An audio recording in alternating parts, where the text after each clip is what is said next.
Hey, good morning, everybody. I didn't mean to upset anybody by my post last night. My eyes and stuff, and when my anxiety gets so bad, I can't really see that well. So I guess doing the video will be a lot easier. I see everybody hurting and stuff, and I literally physically feel the pain of other people. That's why I have to set boundaries. I was talking about it before. When you have triggers and stuff, and the first thing that you have to do is take care of yourself first, because if you can't take care of yourself, you can't take care of others, which we all know that. We're important first. Good morning, Jody. Setting boundaries and stuff is not, it's makes it healthier for you to be able to function, because whatever traumas you've been through. Hi, sweetie. We all have gone through something. Some of us similar, and other times. Sorry, my glass is falling down. I can't really see. My eyes are really bad because my anxiety. I'm in this temporary house, and it's making my anxiety, my triggers really bad, and flashbacks and stuff. And so I haven't been able to sleep right at all. This group has been very helpful. I'm sad to see everybody else suffering and in pain or going through so much. And with PTSD, there's not really a cure. And I've heard them saying about PTS that they're trying to take off the disorder part, like it can go away, like we can get over it, or like it's just take these meds. But those make me numb, so I can't take those. I don't feel like I'm depressed because I had to do a little survey deal with my therapist yesterday. And we kind of opened up a little more than we usually do. So for my last month of being here, before I move, I asked her if I can come in twice a week. And she's going to do it. Because an hour for me is not long enough to, you start talking about something, but then for me, I jump from one topic to the other, and I'm trying to work on that. And it's really hard, especially when you're having flashbacks or you're talking about your trauma to anybody. It's very, very difficult. And I have a lot of triggers. I mean, it could be something very small. It's not just smells or a place. And it doesn't even have to be that place of where it actually happened. It could be anywhere else. Or I could see somebody else, like my PTSD trigger warning. That's why I put trigger warning, just in case, for mention abuse or anything. I don't know if I'm going to go into detail or anything, but my gut is hurting just thinking about, that I had to open up even more, and I had to find somebody else to start all over. And I'm feeling, I get told that I'm a complicated case, or I got a lot of issues, and I'm like, well, thanks for their honesty and stuff, but if you're not going to help me, then tell me. Don't keep me coming and there and open up, and then you're just going to throw me away, you know what I mean, or judge me. I had a pretty bad childhood, and I know most of us have. And the thing is us stopping the cycle of with our own kids, if you have kids. If not, it's not just that. It's with our friends, our family. If I really don't have family anymore, I don't. I blocked my adopted mom, but she still calls, and I accidentally answer the phone. Even though I blocked her phone, I don't know how to fix that. I don't want to answer her phone calls anymore.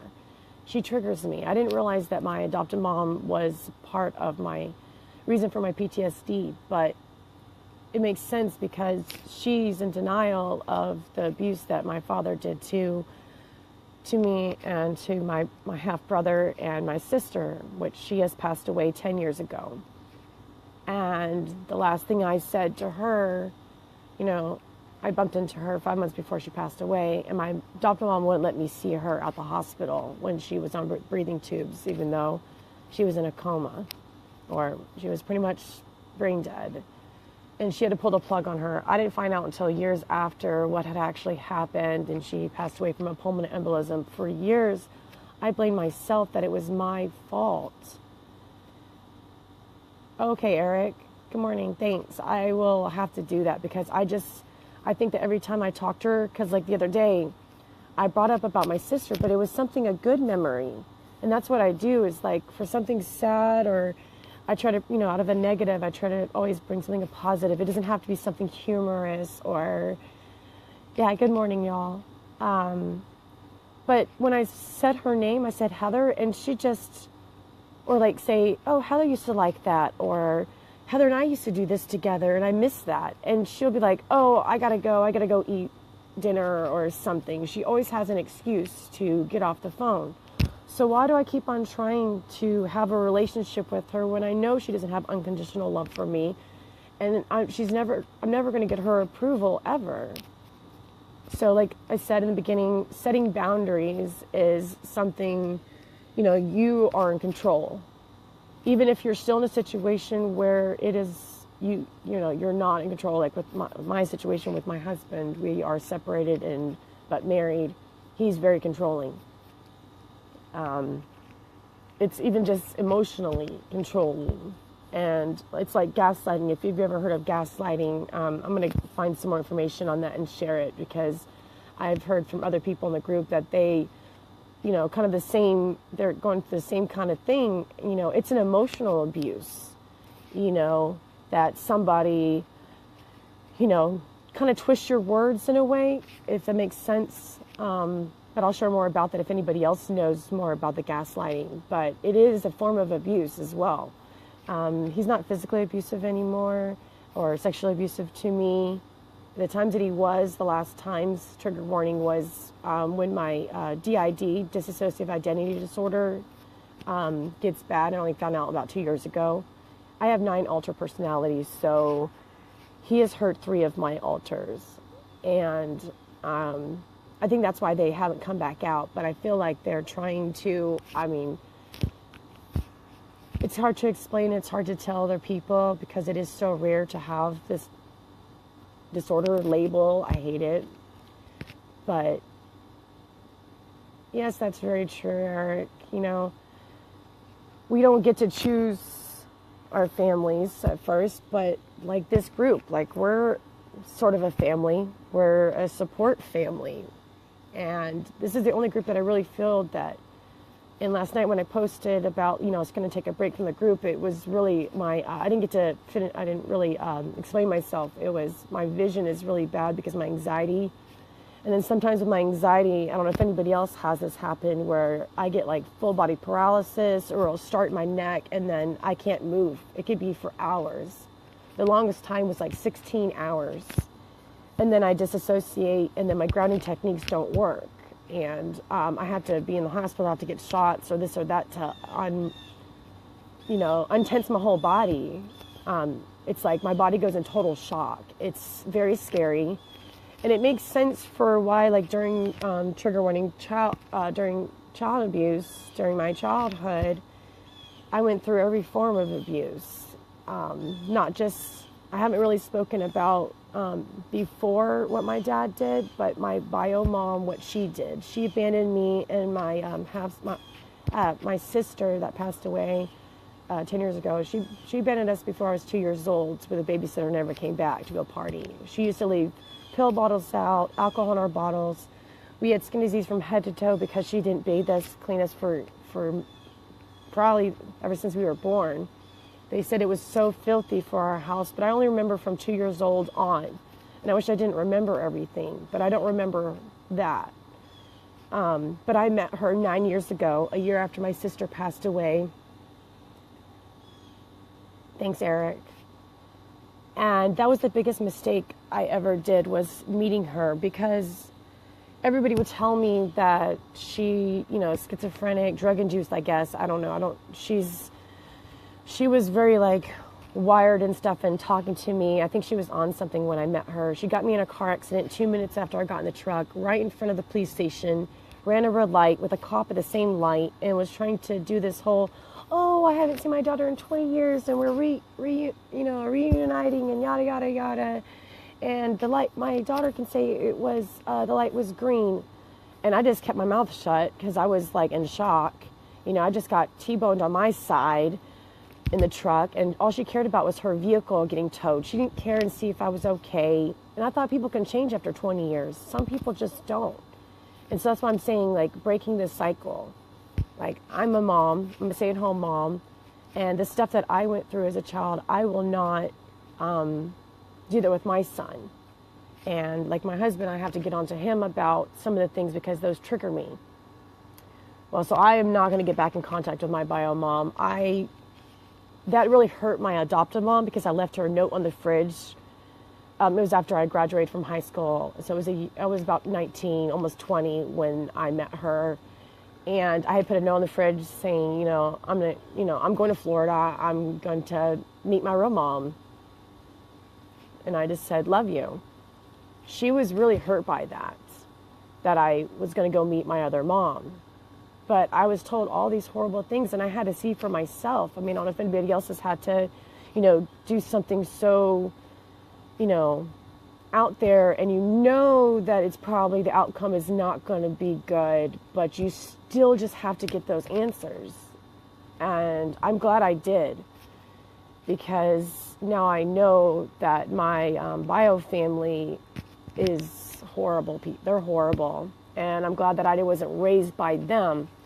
But the fact that when I was with my bio dad, trigger warning again, I have to let this out. I've been holding this in. It's causing me a headache. And my dad is the reason for my PTSD.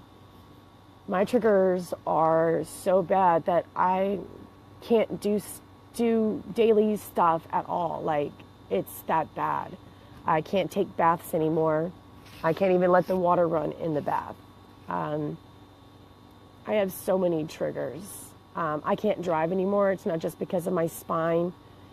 I just associate so bad that I feel like I'm back in the moment, literally, if I get behind the wheel. Trigger warning. My dad is, for when I was 12, I think he was hurting me before. Thanks, Jody. Sorry if this is going to upset anybody, but I thought my husband was coming out, and I don't. I mean, he knows, but he knows all my triggers and stuff. And my dad said that he was going to teach me to drive at 12 years old. So just to sit on his lap, and that's what he did. He took advantage of me as I'm screaming in the middle of the daylight, and I could see a house in the distance on a dirt road, but nobody could hear me. Nobody could see me. And he kept on doing it. He was ex-military, and he used to take me on Fort Hood onto the base and out to the field because he knew where to hide me, where no one could hear me, and do whatever he wanted with me and take photos of me. And those photos are out there online of me at 18 years old.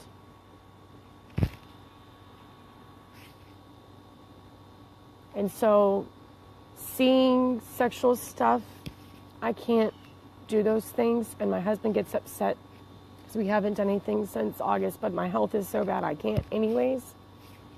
But he has hurt 3 of my alters, and they have called him my dad during the time that they're out. I don't know if anybody else that deals with DID.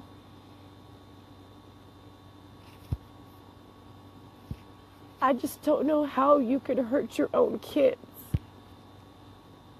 whether they're adopted or bio, or why did my sister have to die? She was hurt too, and my adoptive mom is in such denial that she was abused too, because I asked my sister 10 months before she died. I had a phone call with her because she didn't show up for Father's Day, because the only time after I told my dad at 14, I still had to see him because it didn't matter if I avoided him. He was stalking me. He stalked me at my school, at my jobs. Even when I moved out, he stalked me and would try to get into my apartment. Nobody did anything about it. Every time I told on him, got away with it. My adoptive mom's husband, my stepdad, which I don't really call him my stepdad or anything, just his name. His sister works for Child Protective Services in our hometown in Texas, and it's a small little hick town. and everybody pushes stuff under the rug. And I know that kind of sounds like a conspiracy theory, but it's not. And when I say it to my doctors or to anybody, which I don't just say it to anybody, you know, what I went through, but they did. I found out last year that it was true. My adopted mom accidentally bursted it out that my brother and sister spoke with her behind closed doors, my stepdad's sister who works for CPS. And they weren't going through counseling or therapy or anything. So she never did it with me, but she was trying to do messages with me on Facebook and trying to get me to open up and stuff. And, you know, the wrong way and not legally. And so my dad got away with it. Well, I found out a couple of years ago that my dad last year he quit after a kid committed suicide at the academy that he was working at after he retired in 2005, the year that I graduated from high school. And I haven't contacted this academy, but it's all boys from grades 6 through 12. And there's a lot of allegations there, and I know that he's hurt them. And it's a trigger warning for me because camping is a trigger. I can't go camping. I can't make those memories with my son, but my son's very OCD anyways and doesn't like being dirty or in the dirt or this or that anyway. So I'm kind of glad for that so I don't have to do that. My dad used to take us camping. He bought land when I was a teenager and would take my brother and sister and I and have my brother and sister sleep in the same tent and then me and him in another tent and force me to do stuff with him while my brother and sister are in the other tent. And like I said, with my anxiety or any trauma, I would be fully paralyzed and I can't move. So I can't say no. I can't stop. I can't fight back. I don't know if anybody else gets that way. Has anybody else ever, during a traumatic time or panic attack or anxiety? Thank you all for the support. I don't know how I'm opening up and letting this out because this is really hard for me. This is really, really hard. This house is triggering me so bad, living here. My husband's like, well, we can leave and go into a hotel. Well, I told him yesterday I can't go to a hotel and live for 38 days because it's a trigger for me. I lived in and out of hotels and was hurt and abused by so many people that they all got away with it. There's only one guy that has got in trouble. I had to go to court. He's the reason why I had to get an abortion because he beat me so bad. They said the baby wouldn't survive.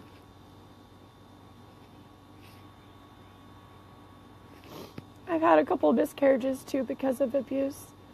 My husband and I actually had a ectopic 7 years ago, and it was because of the emotional abuse that I left him and he went on deployment. And then we got back together. And he found me, literally, I was homeless on the corner.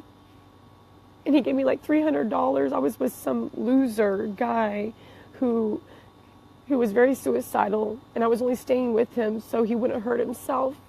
But every time I say I was going to try to leave or walk away, or he would follow me around, I saved his life. He almost fell in the Pacific Ocean because he was so wasted.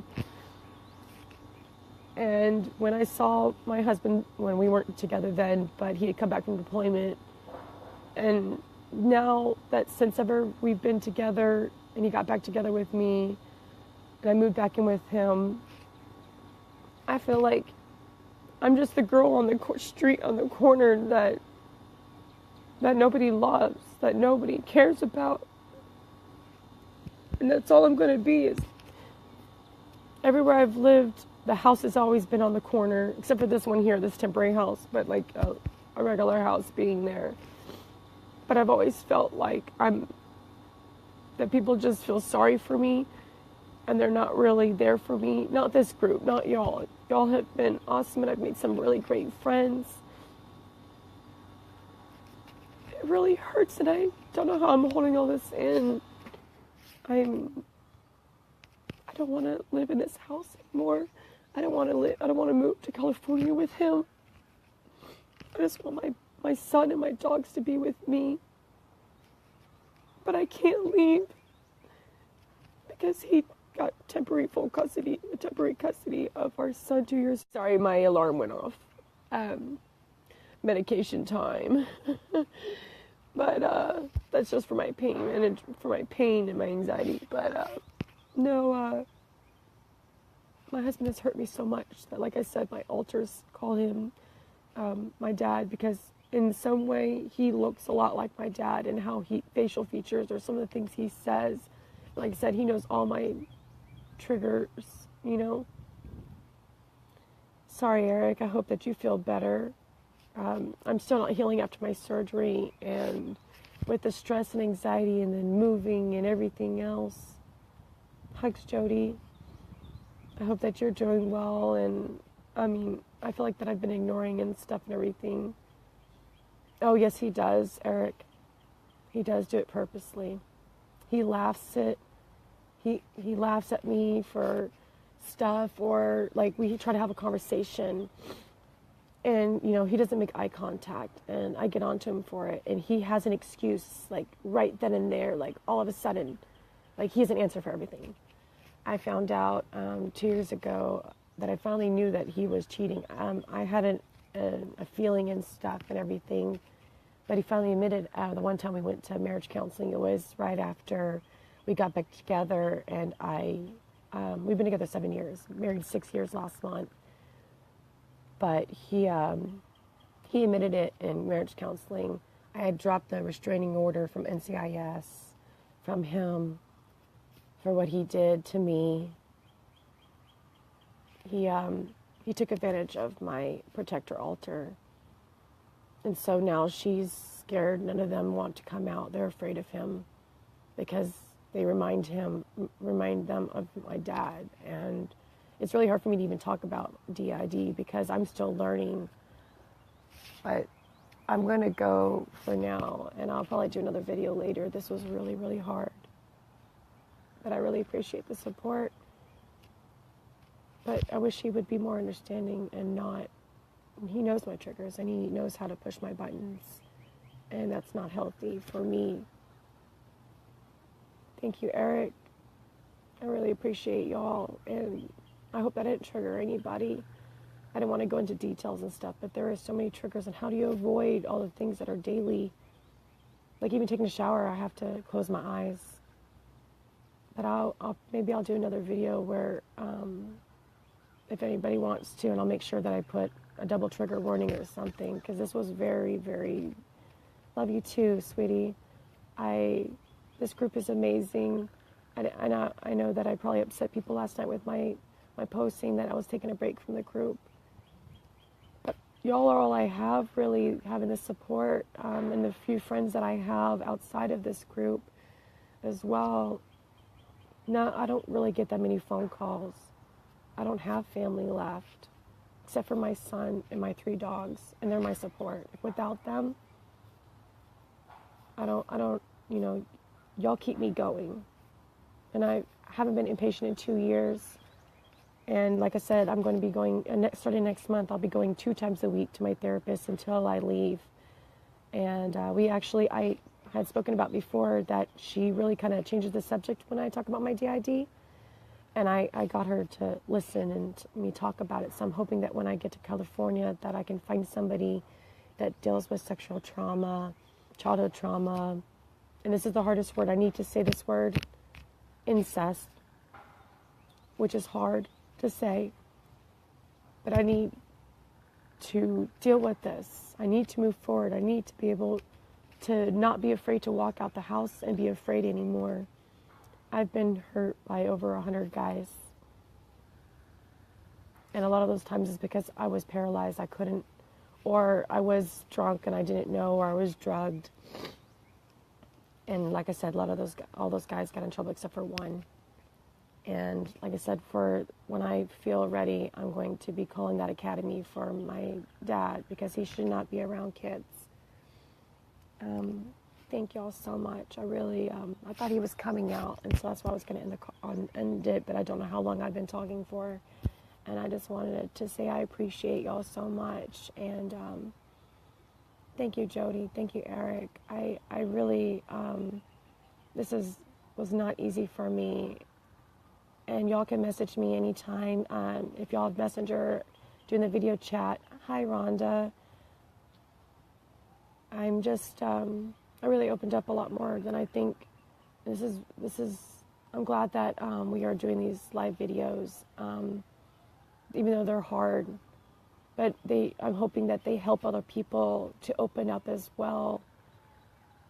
Thanks, Charity. I appreciate it. And y'all can message me if you like. If you, like I said, about the grounding techniques or setting boundaries, or anybody knows about gaslighting and stuff. If you want to message me, I'm going to share, find some stuff on that. Because I know that a lot of us deal with gaslighting, even if we don't know it. And I've told my husband many times that he's doing it. And I agree, Eric. And I hope that everybody has a great day. But we need to, when we have triggers or flashbacks, we have to find a coping skill that works well for each one of us. It's like medications. Not all medications are going to work for the other. We have different body chemistries. And so I can only take my anxiety med. None of the other medications help me. They make me worse. And like I said, I haven't been inpatient in 2 years. I was inpatient 36 times. That last time, 2 years ago, they were going to do ECT. But when I got there and was admitted, they were discharging me already, and it was going to take 3 days. Because they said I didn't qualify, even though I have a long list of medical issues, and but I've had no suicidal thoughts, never any homicidal thoughts. The suicidal thoughts and attempts have not been in 2 years, and that is a very good thing. I think that was because I quit drinking 2 years ago in April, and that was not just because of my health, but I felt like I was, I think that with me having DID and disassociating a lot, I think that's not a good combo. And also with the driving, I can't drive because of disassociation. And plus, with your own medication, especially pain medications like Eric, you can't drive. You shouldn't. It's dangerous because you don't really know and stuff. Yes, it can cause extra problems. I mean, I'm not judging anybody else if they drink, because I used to binge drink, and that was my escape. Then I found other ways to cope, like getting tattoos that stopped me from cutting, and it doesn't hurt. And I thought before, it's self-mutilation. I did an essay in school about suicide, and man, I was already counselor aide for 2 years, my 11th grade and 12th grade year, and my AP English 4 teacher brought it to the counselor, and she was like, "Are you okay, Kira?" She goes, "Why didn't you come and talk to me?" And I'm like, "What are you talking about?" And they're like, "Your essay, your paper." And I'm like, "No, I'm okay. I was just wanting to write about it because so many people don't want to talk about it, the risks and safety issues about it, and the support, and people need to be there for each other, because if we don't have it at home, of course we're going to look for it somewhere else. If you're not going to therapy, I would at least call the hotlines and stuff if you ever feel or have any thought, because it can take 2 seconds. And it's like those medications for me made my symptoms worse. And like when I would disassociate and my ulcers would come out, and one of them was the one that was suicidal. I'm not sure which one. I'm still learning about it. But if anybody wants to message me and stuff, but I'm safe. I haven't thought about anything or anything. It's been 2 years. And I'm proud of myself for that. And this was really hard for me, and I really appreciate y'all for the support. If y'all want to message me, you can. And I will talk to you later. I think this helped, kind of a little, and I hope it does help other people, and I hope that I didn't trigger anybody. We are all together. I know you're not alone, and I'm here for y'all too. Hugs.